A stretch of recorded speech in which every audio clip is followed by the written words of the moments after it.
আসসালামু আলাইকুম রহমতুল্লাহি ওবারাকাতুহু। জামাত এবং এনসিপিকে ব্যবহার করে প্রধান উপদেষ্টা ডক্টর ইউনূস নির্বাচনটাকে পিছাতে চাইছেন। কেন আমি বললাম যে জামাত এবং এনসিপিকে ব্যবহার করে, মানে এখানে ব্যবহারের প্রশ্নটা কেন আসলো এর ব্যাখ্যাটা আমি পরে দিচ্ছি। প্রথমে আমি আপনাদেরকে এলডিপির সিনিয়র যুগ্ম মহাসচিব সাদাত হোসেন সেলিমের একটা টকশোর একটা চুম্বক অংশ আপনাদেরকে একটু শোনাই। প্রধান উপদেষ্টার সমাপনী বক্তব্যের কোন কথা থেকে আপনার রহস্য সৃষ্টি হলো সেটা যদি জিজ্ঞেস করি। প্রধান উপদেষ্টা মহোদয় বলেছে যে দেশের যদি এই অবস্থা হয় তাহলে কেমনি নির্বাচন হবে। ও মাই গড। তো এই কথাটাতে একটু আমার মধ্যে একটা হিমশীতল একটা আতঙ্ক ছড়িয়ে পড়েছে আর কি। কারণ হয়তো অনেকে প্রশ্ন করতে পারেন যে সাদাত হোসেন সেলিমের বক্তব্যটা আপনি কেন আনলেন। আপনারা দেখেছেন মাইলস্টোন কলেজের ঘটনা পরবর্তী যে ঘটনাগুলো ঘটেছে, সচিবালয়ে ঘেরাও করে গেট ভেঙে সেখানে ঢোকা সহ যেই অস্থিতিশীল পরিবেশ তৈরি হয়েছে, এরপর প্রথমে প্রধান উপদেষ্টা 4 দলকে নিয়ে বৈঠক করলেন, পরবর্তীতে আবার 13 দলকে নিয়ে বৈঠক করলেন। এখন সেই বৈঠকে এই সাদাত হোসেন সেলিম উপস্থিত ছিলেন। তিনি কি বললেন যে প্রধান উপদেষ্টা নিজেও বলেছেন যে এই পরিস্থিতিতে কিভাবে নির্বাচন দেবেন। এই ঘটনাটা একটু যদি মনে রাখেন তাহলে আমি আপনাদেরকে বোঝাতে সহজ হবে যে কেন আমি জামাত এবং এনসিপিকে ব্যবহার করে এই শব্দটা বললাম।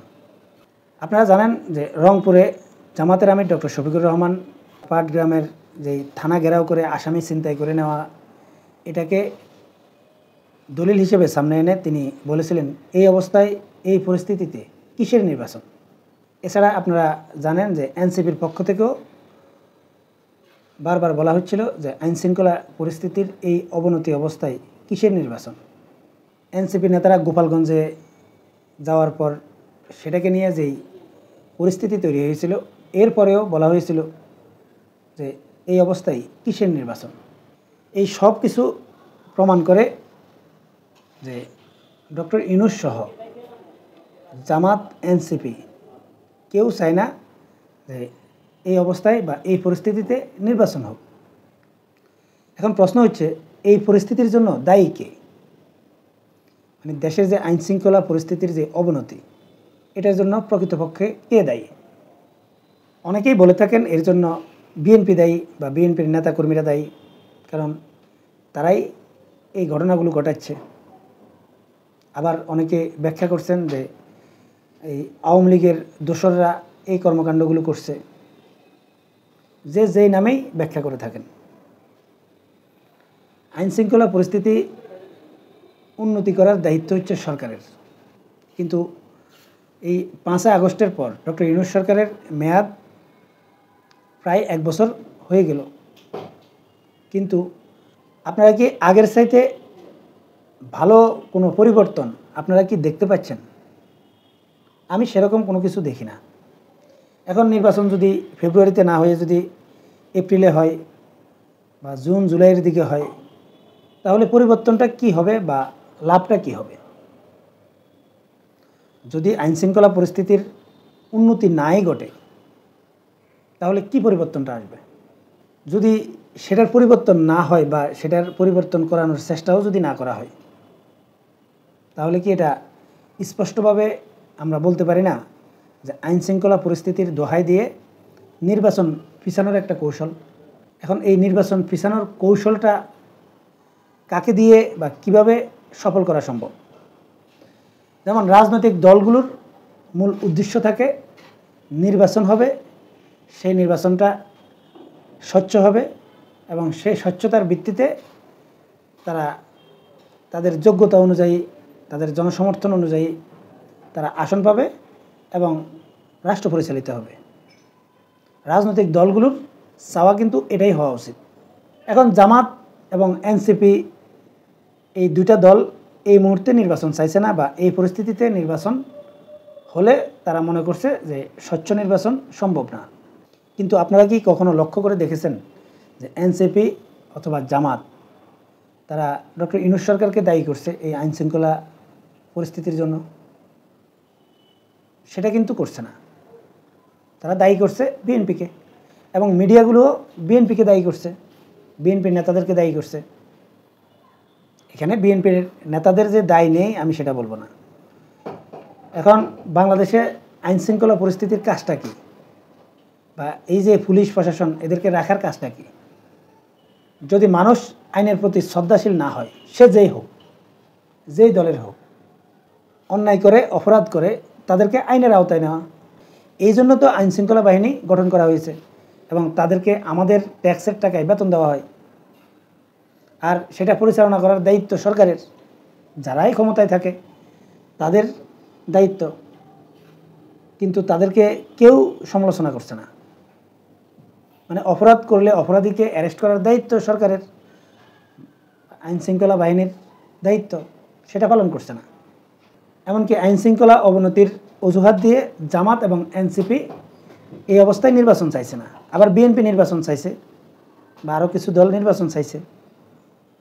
আবার এনসিপি এবং জামাত ছাড়াও আরও কয়েকটা দল আছে, তারাও নির্বাচন চাইছে না, বা ইসলামিক দলগুলো নির্বাচন চাইছে না। সবগুলো মিলিয়ে আমার কাছে যেটা মনে হচ্ছে যে আসলে ডক্টর ইউনূস সরকার নিজেও দ্রুত নির্বাচন দিতে চাইছে না, বা এই সরকারের যারা উপদেষ্টারা রয়েছেন তারা আরও লং টাইম ক্ষমতায় থাকতে চাইছেন। কিন্তু কেন, মানে কোন স্বার্থে?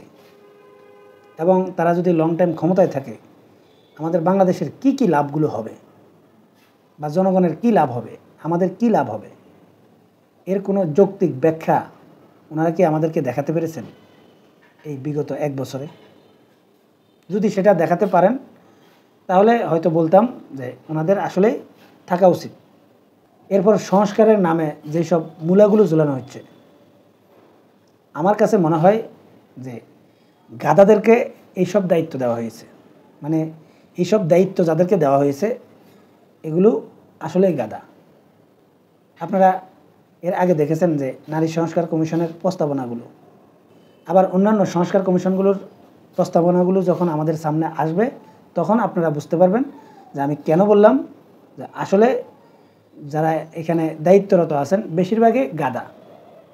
মানে গাদা দিয়ে এই সংস্কার কমিশন গঠন করা হয়েছে। এখন অনেকেই বলতে পারেন, ভাই আপনি জামাত এবং এনসিপিকে কেন ব্যবহার করছে বলছেন? তারা কি কোনো কিছু বোঝে না, বা তারা কি ব্যবহৃত হবে? দেখেন, এনসিপি একেবারে নতুন দল এবং তারুণ্য নির্ভর একটা দল। আমি তাদেরকে একেবারে অপছন্দ করি সেরকম না, হয়তো তাদের কার্যক্রম নিয়ে আমার সমালোচনা রয়েছে, কিন্তু তাদেরকে আমি ভালোবাসি এবং পছন্দ করি। কিন্তু তারা রাজনীতিতে ব্যবহৃত হওয়ার মতো দল, যেহেতু তারা তরুণ, তাদের আবেগ বেশি থাকবে, তাদের আবেগকে কাজে লাগিয়ে যে কেউ ব্যবহার করতে পারে। কিন্তু জামাত অনেক পুরনো দল, তারা কি কোনো কিছু বোঝে না? তারা কি ব্যবহৃত হবে?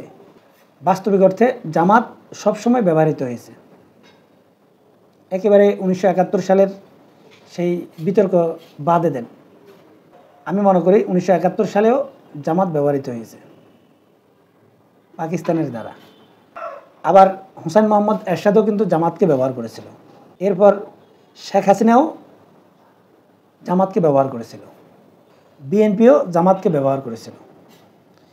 মানে জামাত সবসময় ব্যবহৃত হয়েছে।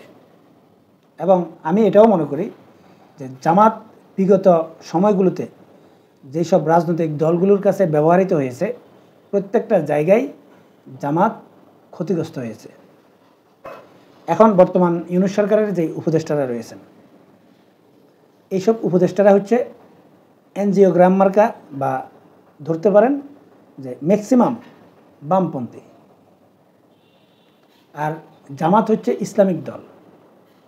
এখন আপনারাই বলেন, এই বামপন্থীরা কখনো ইসলামিক দলের বন্ধু হবে, বা হওয়া সম্ভব?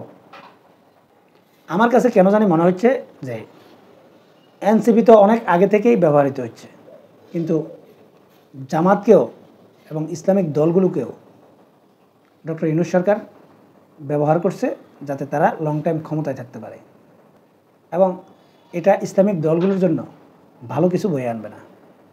হয়তো ইসলামিক দলের সমর্থক যারা রয়েছেন তারা অনেকেই মনে করতে পারেন যে এই ইউনূস সরকারের মেয়াদ যত বেশি হবে এটা ইসলামিক দলগুলোর জন্য ভালো হবে, বা তারা গুছিয়ে উঠতে পারবে, রাজনীতিতে তাদের যে পদচারণা এটা অনেকটাই তারা ডেভেলপ করতে পারবে। কিন্তু আমার বিশ্লেষণ হচ্ছে যারা পারে তারা 90 দিনে পারে, আর যারা পারে না তারা 90 বছরেও পারে না। বিগত 1 বছর যথেষ্ট সময় ছিল, এবং ফেব্রুয়ারিতে নির্বাচন হলেও এখনও সামনে যথেষ্ট সময়ও আছে।